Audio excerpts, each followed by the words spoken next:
A dry day today, but not so much exactly 1 year ago.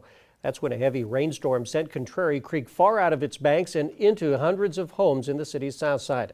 This week, KQ2 looking back on the Southside flood 1 year ago and the impact it continues to have on the neighborhoods there. Tonight, KQ2's Ron Johnson sharing the stories of the people whose homes were destroyed in that flood and their path to recovery.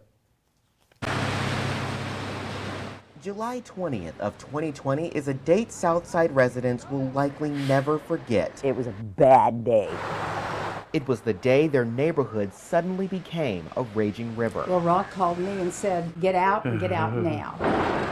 Several inches of rain along with brush and other debris dumped into Contrary Creek, sending it out of its banks and into the south side. The sudden flash flood brought life as Southside residents knew it to a complete halt. Surveillance footage from a home here on Morgan Street captures the moment those floodwaters rushed in. In less than 5 minutes, this entire neighborhood was filled with water. It just happened so fast. Ron Baker and his wife, who lived just across the street, said they had no time to get anything out. And by the time I got the door open, the water looked like a tsunami coming in. It was just swirling. It was heartbreaking for me. Heartbreaking.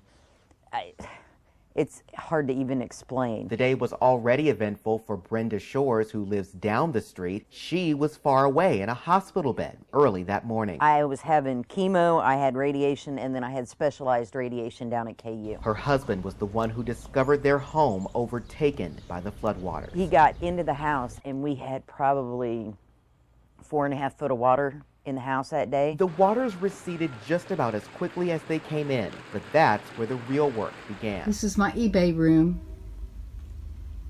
Nothing left. The cleanup effort wasn't a sprint, but a marathon that left many displaced for a time. We stayed in the motel for right at 6 months. For 6 months. It's a marathon that's not over yet, even now, 1 year later. But there is some progress. About right there is where the water was. Everything pretty much has been replaced. Replaced all the appliances. All the walls were removed on here. We're getting it as close as we possibly can to the way it used to be, but it'll never be the same again. We just had wood paneling. Now we've got sheetrock, and one of these days I'll have curtains.